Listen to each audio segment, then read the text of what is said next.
We're fearlessly talking about the biggest stories that matter to you the most. Breaking news, John Calipari is finalizing a 5-year deal to become the Arkansas Razorbacks' next head coach, covering college sports like no one else.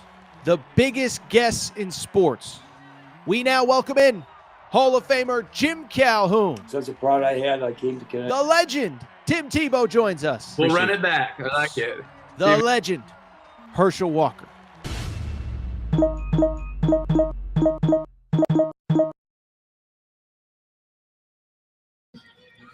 Welcome in, everybody. Friday afternoon edition, Aaron Torres Sports Podcast. I'm your host, Aaron Torres. Hope everybody's doing well. Hope everybody's having a great day. We are in San Antonio for the Final Four, and it's been a busy couple days, okay? So here is what you need to know about what today's show is about.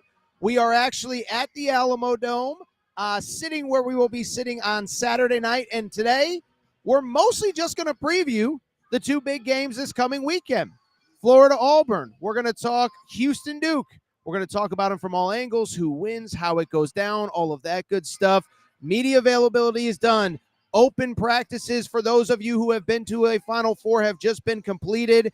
And so we have to talk about everything we've learned, everything we know, and what you need to know going into Saturday's games.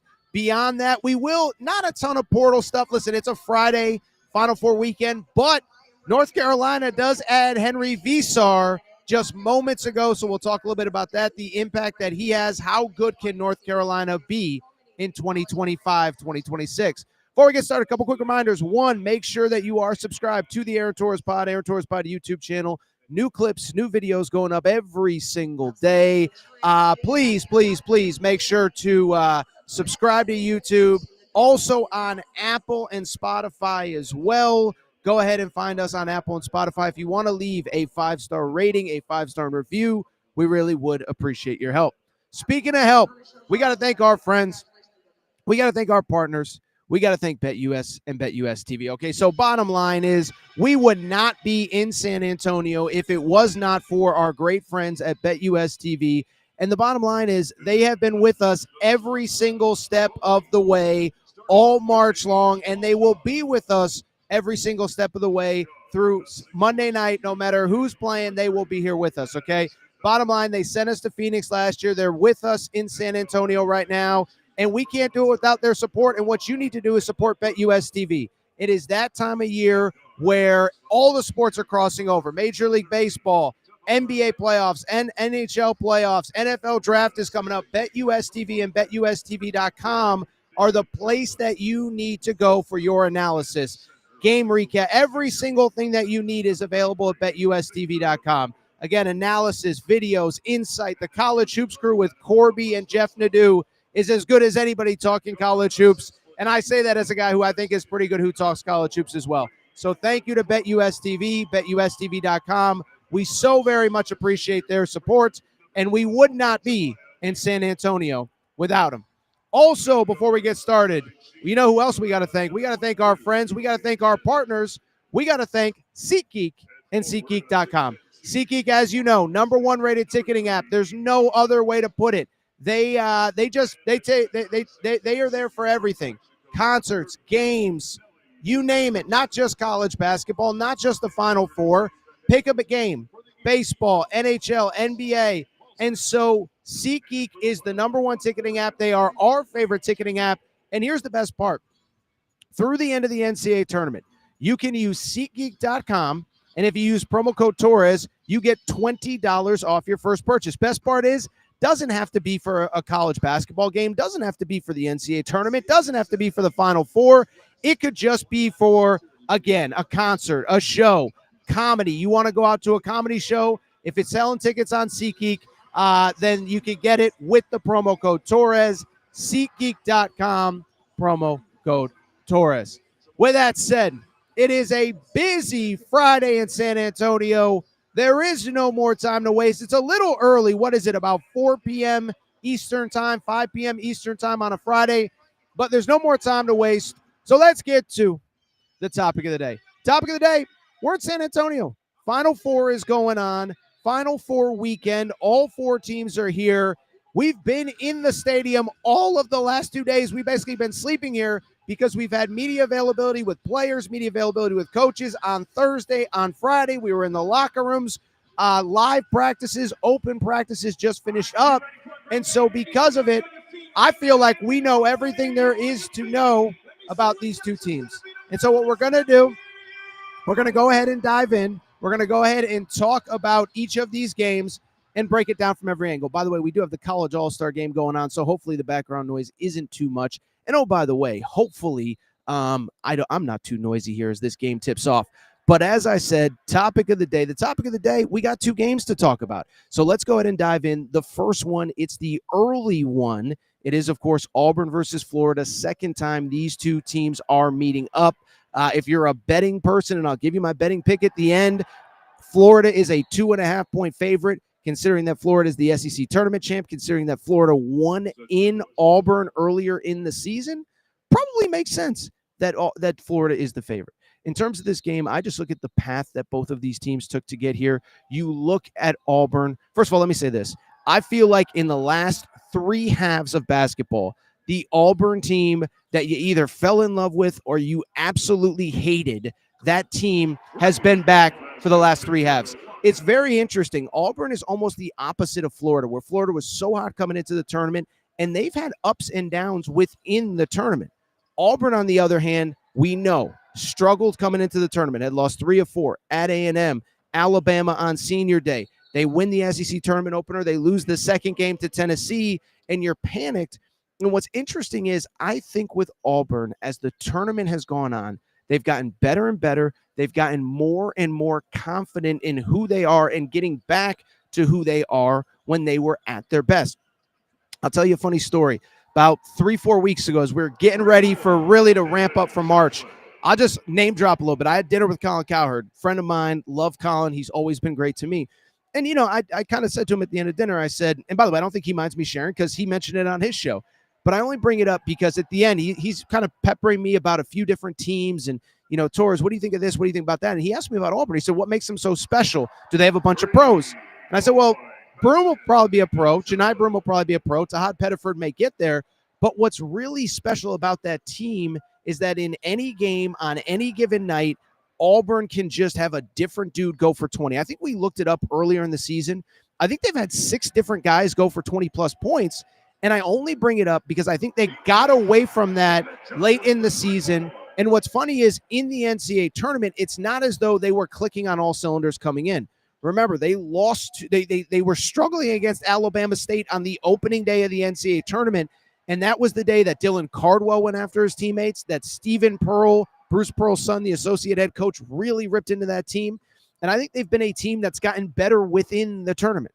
To me, I keep saying, and I know Auburn's players are adamant, you know, we never lost our edge. We never lost our this. We never lost our that.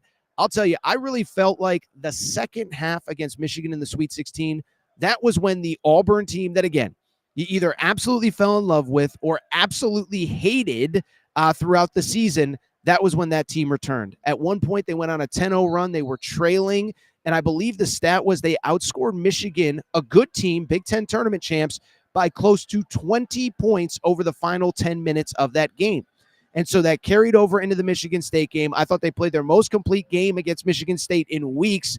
And oh, by the way, I think the other story about Auburn coming in is Janai Broom. Obviously, the health is a little bit of a concern.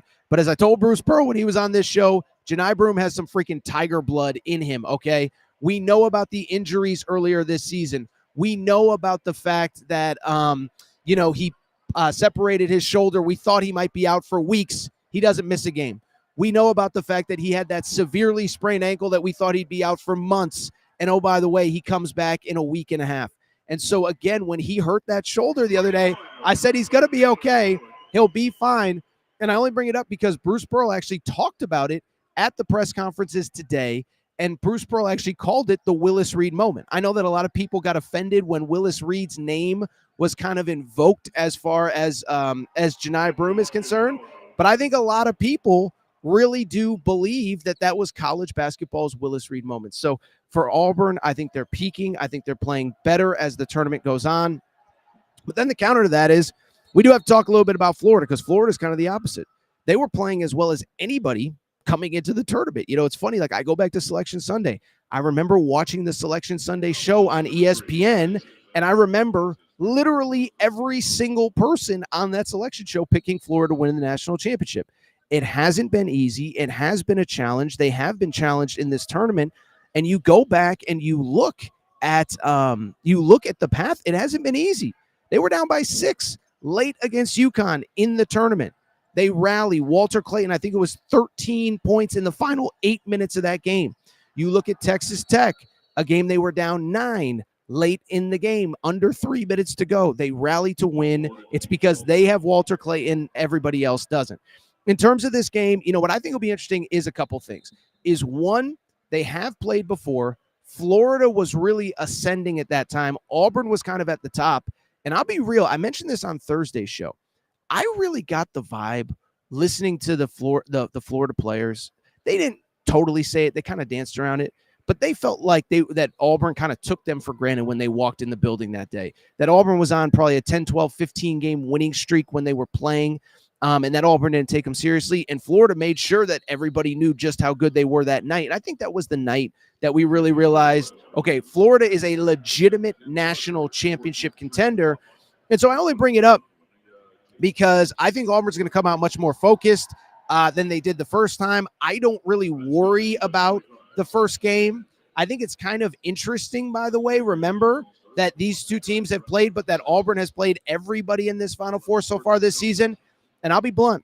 I told you that Florida is a 2.5-point favorite. I like Auburn to cover the 2.5. And I like Auburn to win outright. Go ahead, give me Auburn to win outright. Producer Matt, what did I say? A final score? 84-80, I think was the final score that I gave you. Give me Auburn to win this game 84-80, because to me, at the end of the day, listen, Auburn was, for most of the season, the best team in college basketball. Now, I know. I think you can argue, and probably rightly so, Duke is the best team right now. They deserve that mantle. We are going to talk about Duke in just a moment. But Auburn, to me, at its best, was the best team in college basketball for most of the season, and they got off track, but they are back on track. And I think the fact that they've already played Florida, the fact that they lost to Florida, the fact that there's that bad blood from losing to Florida, to me, speaks to the fact of, like, you know what? They're going to come out focused. They're going to come out ready to play. I think the other thing, two things with Florida. One, what Florida does better than anybody, they offensive rebound and they get after it on the boards. Here's the thing. Auburn is just as good of a rebounding team as they are. And even in Florida's win, Florida's a team that was routinely getting 10, 12, 15, 20 offensive rebounds in games. Auburn, it was interesting, actually out-rebounded them in the first game and had more offensive rebounds than Florida did. Oh, by the way, Auburn's an elite three-point defense. And so I could go on, but in my opinion, this is going to be a fun one. But I actually do like Auburn to win this game, like I said, 84-80. And to me, I really do think this is Auburn's time. This is Auburn's moment, and I think they win their first ever Final Four game, and I think they get to their first national championship game with a win. Tell you what we'll do. We'll take a quick break. We'll come back. Probably a little bit of a shorter show today. As you can hear, not much left in the voice. Shorter show today. We'll come back. We'll talk Duke, Houston, maybe a little portal news as Henri Veesaar is headed to North Carolina. We'll come back. We'll answer your questions. By the way, the chat is very lively here on a Friday afternoon. Quick break. Be right back.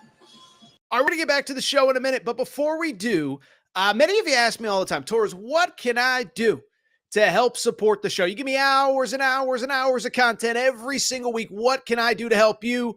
Well, I'll tell you what. Do me a quick favor. Check out the Aaron Torres Media merchandise store for all of your team-specific shirts, hats, and more, all available at aarontorresonline.com/merchandise. A lot of you wondering, Torres, what can I get in that merch store? Well, first of all, we got our brand new Hope and Pope Kentucky basketball t-shirts. That's right. Mark Pope has arrived. He is here to save the day. Get your Hope and Pope t-shirts there. Also, Arkansas fans, the Big Pig Invasion is here. You can get your tees there. Basketball School Alabama shirts. Mora Hurley 2024 UConn shirts for your tailgates at Rentschler Field, your games at the XL Center or Gamble. And oh, by the way, your Mike effing Woodson gear for Indiana. If you love football, we got you covered too. We got more Dion shirts and hats than we even know what to do with. The freeze warning has hit the plains. Auburn fans, grab your freeze warning tees now. And of course, our new era, new rules shirt applies to Nebraska football and its incredible fan base. We have more coming for the fall, plenty in stock right now. So make sure to check out the Aaron Torres Media merch store at aarontorresonline.com/merchandise. And you can always hit me up with any questions. Aaron Torres Podcast. All right, everybody. I am back. Good to be back. We are previewing the two Final Four games. By the way, shout out to Hunt in Ozarks. Says, AT, I need Florida to beat Auburn, Duke to beat Houston, and Duke to beat Florida to win dough in the work bracket. Pull me through. Well, I'll tell you what, I'm picking against your Florida Gators in the first game. So I've been wrong before. I may be wrong again. We will see about that. But let's keep the conversation going. Let's get to the second game of the night, the late game. This is the one, man. Like, there's something about this game that has me super intrigued. Houston against Duke, 1 versus 1. Obviously, Duke is about a 4.5, 5-point favorite, depending on what sportsbook you're using. You know what sportsbook we use. But I bring it up because Duke's about a 4.5 point favorite. It feels like everyone has been anointing them the national champion. They are the rightful best team left in this tournament. But can they win 2 more to win a national championship? First of all, I'll say this, a couple things. One, what's interesting is for a team from the ACC, a team from the Big 12, there is a level of familiarity with these two teams, okay? I think it's interesting. They played in the Sweet 16 last year. As you know, if Jamal Shedd doesn't get hurt, they probably beat Duke, maybe go to the Elite Eight, probably beat NC State, probably go to the Final Four last year, okay? So I bring it up. They played in the Final Four last year. I told the story on Thursday about a famous secret scrimmage. It was the first scrimmage of the John Shire era in the fall of 2022. So they've basically played in back-to-back years, once in a scrimmage, then in the Elite in the Sweet 16 last year. So these two teams know each other well. From the Duke side of things, you know, credit where it's due. A couple things. One, first of all, I'm just going to say this. John Shire's really hard not to like. I know we have this anti-Duke thing that we all hate and we can't stand, and we Duke's this and Duke's that and Duke's whatever. Here's the thing. Being around John Shire, he's an impressive dude. I'll be real. You know what I actually said to a buddy of mine who knows the OG JJ Redick stuff? I said he's kind of the anti-JJ Redick. You know, JJ Redick's kind of a know-it-all, kind of snarky, kind of mean. Shire's just really quiet, reserved. I think he admits all of the things that he doesn't know. He admits how much he relies on his staff to help him in moments of crisis, how much he's leaned on Coach K when he's needed Coach K's help. And it's like, dude, the guy is humble. The guy is sincere. The guy is genuine. The guy is honest. The guy is really hard not to like. I'll also say this about Duke as well. You know, younger group, but being around them, there's no fear. You know, it's like I said this on Thursday's show. I think sometimes when a team gets to a Final Four, they're just happy to be there. They don't realize, oh, we still have to win 2 more games. We're only 66% of the way down the Final Four and national championship path, okay? And so I only bring it up because being around Duke this week, I don't get the sense that they feel that way at all. Even though they're young, even though they have guys that have never been here before, they're also just like, nope, we got 2 more to win. We know how good Houston is. And it's just, I just think they're a very mature group considering they have the youngest team in this Final Four. Houston, on the other hand, I think is statistically, well, I guess Auburn's maybe just as old as them. Houston, man, they're old, though. Jawan Roberts, 6th-year guy.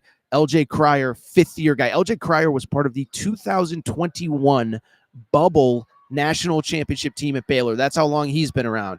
You know, you go on and on down the list. You know, whoever, Javier Francis, all these guys have been around for a minute. They've been around for a while. Milus Uzan, 3rd-year player in college basketball, 2 at Oklahoma. And so I just bring it up because it's kind of the opposite from Houston to Oklahoma to Duke.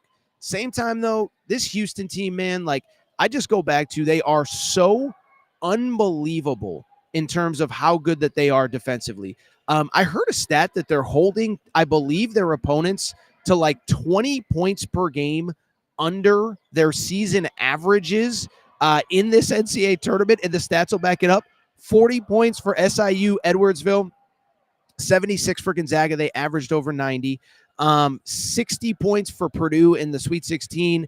And then that Tennessee game, 50 points for Tennessee.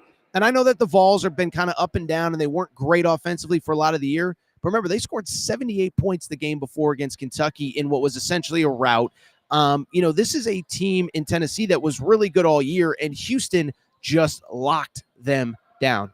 15 points, as we told you, the lowest total ever for a 1 or 2 seed since the tournament expanded. By the way, they end up shooting 28% from the field, 17% from 3, and that just shows you what this Houston team can do. But I also think it's worth noting with Duke, we know what Duke can do as well. We know the fact that Duke this season has been elite defensively, and it goes back to what we've talked about for the last 3, 4, 5 episodes as they've gone on this tournament run. The fact that they are so big, so athletic, so long. They have this really gifted player in Cooper Flagg, but they have built this perfect team around him with shooting, with size, with athleticism. And I think it goes back to the defensive side of the floor. And you just got to go back to the Alabama game to see the impact that team has defensively. You think about the fact that Alabama scored 113 points in the game before they played Duke. They had 25 threes in the game before they beat Duke. Now you fast forward, Alabama in the Elite Eight puts up, how about this? Yeah, you know where I'm going with this. Alabama, 113 against BYU, puts up, 60? I don't even remember. But 8 of 32 from 3, 25%. And to me, that's what Duke's been doing to everybody all year. They're so big. They're so athletic. And Houston's physicality is next to none. But at the same time, and Alabama ended up scoring 65 in that game, by the way. Thank you, producer Matt. The Alabama, Houston is so big and is so physical, but Duke, to its credit, is big and physical as well. And because of it, Duke fans, you're going to love me because I'm finally picking your team. I said I thought Arizona could give them fits. I thought Alabama could give them fits. I'm done betting against this Duke team. I'm going to take Duke to win, but I will take Houston to cover. I think it's close, and I think it's low scoring. Bottom line is I do think Houston is going to give Duke's defense more fits than anyone. Duke's offense, more fits than anyone has all year. John Shire referenced 2 or 3 times how the Houston defense, 5 guys move as one. And so I only bring it up because 5 guys moving as one. They're obviously top 5 in the country in field goal percentage defense, points allowed. I told you this stat, 15 points per game, fewer per game for their 4 NCAA tournament opponents so far. But the reason I can't pick Houston to beat Duke is because Duke is just as good defensively as Houston. And we have to give Duke credit. We have to give John Shire credit because with a team full of freshmen, it would be so easy to just rely on skill and not and kind of have lapses on defense. That is not an issue for this Duke team. You look at Duke right now coming into this game. They are top 30 in the country in 3-point defense. In terms of field goal percentage, this is field goal percentage right now. Duke right now coming into this game, and obviously they're one of only 4 teams playing, but Duke is currently 4th in the country in field goal percentage. And then also just in terms of total point blocks, they're right up there. They protect the rim as well as anybody with Kaman Malawach. And so you look at the way they play defense, and I just don't think that Houston has enough offensive pop. Houston is a much better, by the way, defense or offensive team than they've been in the past. They shoot about 37, 38% from 3. That's up. They don't shoot a ton, but that's up significantly from what they've done. But I just don't know that they have enough talent to topple Duke. So that is my official pick. I had Auburn in the early game. I have Duke in the late game. Final score, 74-70. Houston holds them to basically a season low, but guess what? Duke's going to do the same to them. I have Duke winning, Duke advancing, Duke versus Auburn in the national championship game. Tell you what, we're going to take one quick break. We're going to make this a little bit of a quicker show. We do have to come back and talk some portal news. Henri Veesaar to North Carolina. I thought he was one of maybe 4 or 5 best portal players available. He is a Tar Heel. We're going to take a quick break, talk about that next. What's up, everybody? It's AT, and listen, long day of podcasting. Sometimes don't always look the best. So look at this. It's a little bit not great, okay? Well, here is the great news. The great people at Filobox said, Torres, you're a professional. You just got 50,000 subscribers on YouTube. You need to look better And so they sent me a couple awesome things. I want to pull them out for you right now. This is all from the winter collection, by the way. Spring collection is coming out. We got the vest, very, very, very nice. The sweater, very professional for when I go to professional events. We got these nice blue jeans. I think the question now everybody's asking is, Torres, how do you actually look when you put that stuff on? Let's find out. Well, what do you think? Sweater fits perfectly. Great for all occasions. When I go to games, when I go out to a dinner, warm weather, cool weather, it's perfect. Speaking of perfect, these jeans are phenomenal. Great for games, great for social events. Oh, by the way, a little bit stretchy if those New Year's resolutions aren't going on as planned. Really quickly, we got to try out. Let's try out the vest. It fits perfectly. Not a surprise. So here's the deal. If you want to look as good as Torres, this is what I need you to do. I need you to go to fioboc.com. That's FIOBOC. Fioboc.com. And here's the best part. For listeners to the Aaron Torres pod, you get 20% off with code Torres20 at checkout. We also put a referral link in all of our YouTube videos. Thank you to Fioboc. By the way, make sure you're following them on social media at FIOBOC. Thank you to Fioboc. If you want to look as good as Torres, check them out. Again, promo code Torres. All right, everybody. I am back. Good to be back. Did see one really good question that I do want to get to. It's from Icon. It's more of a comment than a question. He said, Duke is a perfect example of what a few top players can do with a team full of lower-level talent. Listen, John Shire, again, first of all, he's the anti-JJ Redick. He's actually a nice guy that's likable, okay? Dookie as well. But I think he's done an unbelievable job of finding guys that fit, finding guys willing to play a role. Not everybody has to be a superstar.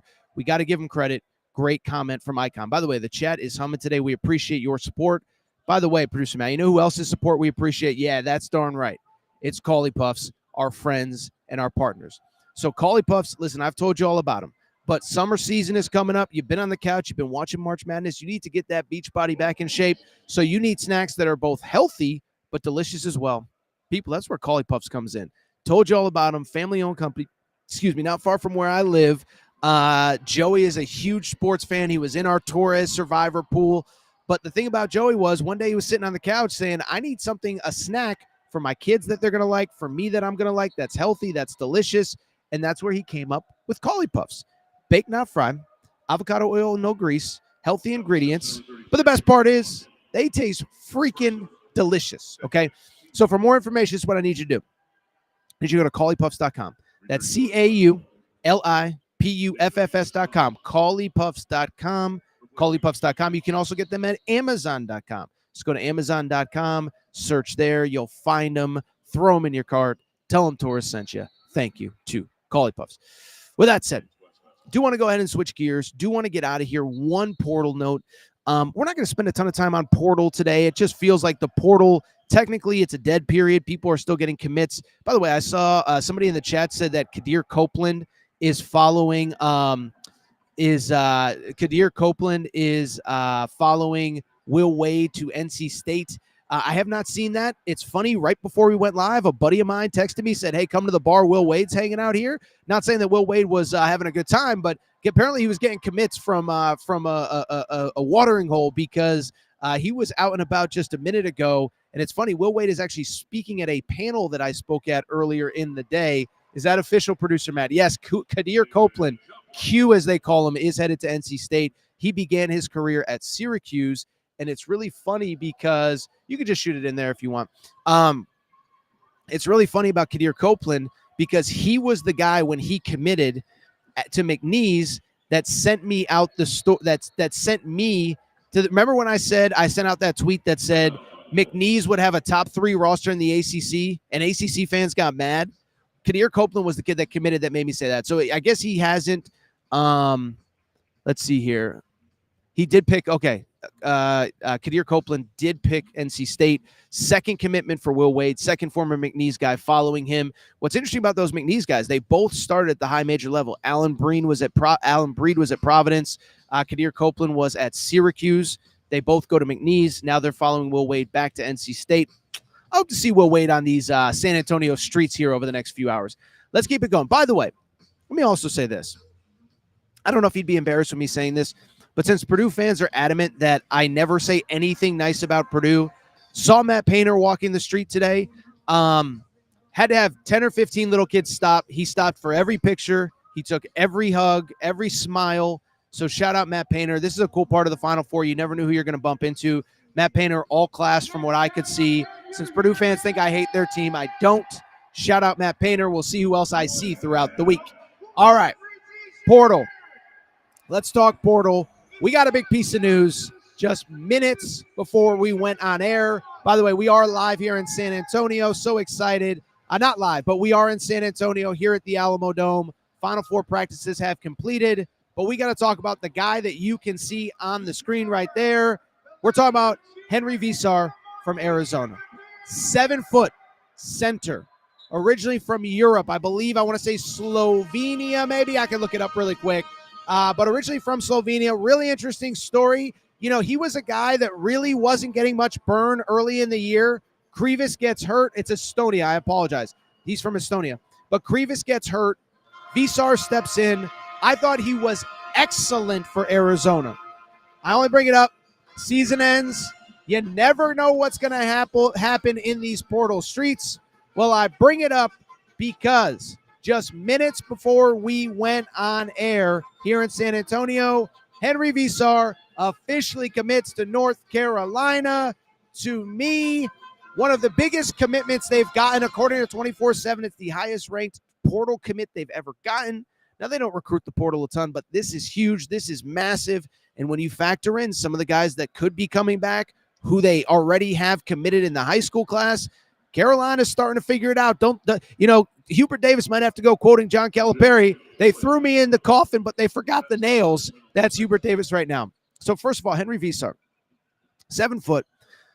Don't let the stats fool you. If you didn't watch a ton of Arizona, West Coast team, you don't want to stay up late, whatever. He, quote unquote, only averaged 9.5 points, 5 rebounds. But first of all, it's worth noting, 33% three-point shooting as a 7-footer, okay? But don't let those 9.5 points fool you, because he was a guy that, even though he, quote unquote, came off the bench, he was basically their most important big man. Now, he was different than Toby Awaka. Toby Awaka's a physical low-post guy. As my buddy Mike Luke from Arizona, beat writer, would say, Toby Awaka's the girth down low. And Krivas was kind of that stretch 5 guy that would step out, shoot threes, whatever. But you're talking about an NBA skill set guy. And again, 9.5 points, 5 rebounds in just 20 minutes of play per game this season. So you don't have to be a genius to extrapolate it out over a 40-minute span. That's pretty close to about, 19 points, 20 points or so, and about 12 rebounds per game over a 40-minute span. Math isn't great off the top of my head. Forgive me, whatever, but you get the point. Point being, really skilled for a guy his size. And a couple things. When he entered the portal, Arizona fans were frustrated. They were like, that is a key piece to what we were trying to do next year. Now, Arizona's going to be good. Koa Pete's coming in. I think Jaden Bradley's coming in. Who knows with Carter Bryant? Arizona's going to be fine. This isn't an Arizona segment, but this is a celebration for North Carolina, because to me, you got a new age stretch 5. And I think there's a couple things to factor in here with this commitment. First of all, say what you want about Hubert Davis. He has done a very good job, and he has had his best teams when he has had versatile big men. Go back to that first year. Goes to the national championship game in the Final Four in New Orleans. Brady Manick was the guy that could step out, could do a lot of things. Armando Bacot last year was a low post player, so that's a little bit different. But you look at how they surrounded Armando Bacot, what they were able to do with him. And who is that? Oh, Mo Diabate apparently just entered the portal. Okay. But so as I was saying, I was talking about North Carolina. I was talking about Armando Bacot. And what I was saying was, even last year, you go back to last year, yes, Armando Bacot was a true 5, but they had Harrison Ingram with them as well. Now, I know Harrison Ingram was like a wing, but the point I'm trying to make, Hubert Davis, whatever you think about Hubert Davis, he wants skilled players, and he's going to let you show off those skills. If you're 7 foot, he's not going to stick you in the post just because you're 7 feet tall, okay? And so I think this is a great fit for Veesaar. I think he is going to thrive. I think he's going to have success. Now, to be clear, if you're an Arizona fan watching, it's not to say I don't think he would have had success at Arizona as well. But I just bring it up because I think this is a near perfect fit. And I'll tell you this, Hubert Davis quietly, I think, is going to put together a monster roster for 2025, 2026, okay? First of all, we know NIL, we've talked about it. I don't think it was in a great place. I think for too long, North Carolina thought that they could get by being Carolina. We don't have to overpay. It's the name on the front of the jersey, not the name on the back, blah, blah, blah, blah, blah. And then I think they realized over the last 18 or so months, they can't get away with it. We talked about the portal last year, and we're not going to go through it all, Carolina fans, but you remember, went after Jonas Adu, no luck. Went after Cliff Omayori, no luck. In the high school ranks, AJ DeBonsa, no luck. And so I think they realized we have to get our NIL in order, and it wasn't accidental that Hubert Davis said a month before the season ends, we got to find a GM. And then, oh, by the way, a week before the season ends, they announced that they have hired a GM, the former agent Jim Tanner. And so this is the new world of college basketball. I'll be honest, walking around the press conferences in San Antonio here over the last couple days, you know who's by John Shire's side every step of the way? And this isn't a good thing or a bad thing. It's just a reality. Rachel Baker, who is Duke's general manager. She was the first ever general manager in college basketball, in college athletics, I believe. But she is the person that is the conduit between the collective, between the coaching staff, the recruiting department, whatever. And North Carolina was lacking that person, and now they have that person. And so I believe they have gotten their money right. I believe they have their NIL in order. And I believe they are going to be a very interesting team going into 2025, 2026. It's early. It's early in this portal cycle, so we will see. But when I look at North Carolina, a couple things. Veesaar in the front court. You know who else they already got? Caleb Wilson, 6'9", 6'10", forward, 5-star McDonald's All-American. We certainly talked about him a lot during the recruiting process. And so I bring it up because I think they saw what Duke just did with that positional size, with that length, with the problems that that gave everybody. They said, oh, we got to go get ourselves a bunch of 6'10", 6'11", 6'6" guards, guys that can do a little bit of everything. I hate to say it, but I think that was part of Elliot Cadeau leaving the program. Now, Elliot Cadeau, I don't know if he even has done any interviews, but we've talked about it. When North Carolina lost in the opening round of the NCAA tournament to Ole Miss, he was asked if he was coming back. He said, I hope to be back. And the insinuation seemed to be it wasn't clear if he was going to be welcomed back. And so I think Hubert Davis is very clearly prioritizing size and length and athleticism. And like I said, I don't think they're done. I think the next couple steps, I think the next week or so, we'll get some clarification. Ian Jackson, Drake Powell. I think in a different world, in a different era of college basketball, 7, 8, 9, 10 years ago, those guys go pro. They say we're a one and done. We got to go make our money. We got to do this. We got to do that. You fast forward to 2025, you don't need to rush to the NBA. And why are you going to go to the NBA if you're a fringe first round, early second round, whatever? Stay in college, develop, get better. And I think Ian Jackson is a guy that if he decides to come back to college, could be a breakout star in college basketball next year. As a true freshman, 12 points per game, 40% three-point shooting. Now, he was certainly up and down, but it doesn't change the fact that when he was up, he was an elite guard, and North Carolina played its best basketball when he played his best basketball. And so I just think that that's the next step. What about Drake Powell? Wing, athletic, another guy that showed a lot of flashes. It just wasn't consistent enough. He was a guy that averaged about 7.5 points per game as a freshman in college basketball this year. And so you bring Drake Powell back. You bring Ian Jackson back. You have Caleb Wilson. You have Henri Veesaar. That is a monster lineup that I think can compete at the top of the ACC. Now, the ACC is going to be really good. Louisville can't stop picking up big-time portal commits. Obviously, Duke is going to be really good as well. But why not North Carolina too? And so this is the first offseason. I think they got all their NIL stuff in order. I think they obviously have their GM in place now. And I think Carolina is going to have a ton of success. I don't think there's really anything else we have to really hit on today. It's Friday afternoon, Final Four weekend. I want to go out and enjoy some cold ones. Boogie Flan did declare at Arkansas. We'll talk about that at some point, but we knew he was going pro. Kadir Copeland just committed to NC State. Couple interesting portal names on Friday. We'll get to that on maybe Sunday's show. Today, though, we're going to celebrate the Final Four. Do think we're going to get out of here, though. Can't believe we just did 40 minutes here live in the arena. Not live. We're not live, but in the arena. If you're not subscribed to the Aaron Torres Pod YouTube channel, please make sure to do so. New clips, new videos going up every single day. We really do appreciate your support. Make sure to rate and review the show as well. Nobody asked me what time the Donkey Show is. No Donkey Show in San Antonio that I'm aware of. There are going to be some cold beverages consumed, though. We're going to get out of here. Thank you to BetUS TV. Thank you to SeatGeek. Thank you to Cauley Puffs. Time to go. Shout out to Torren Craig. Shout out to Rachel, who hates my voice.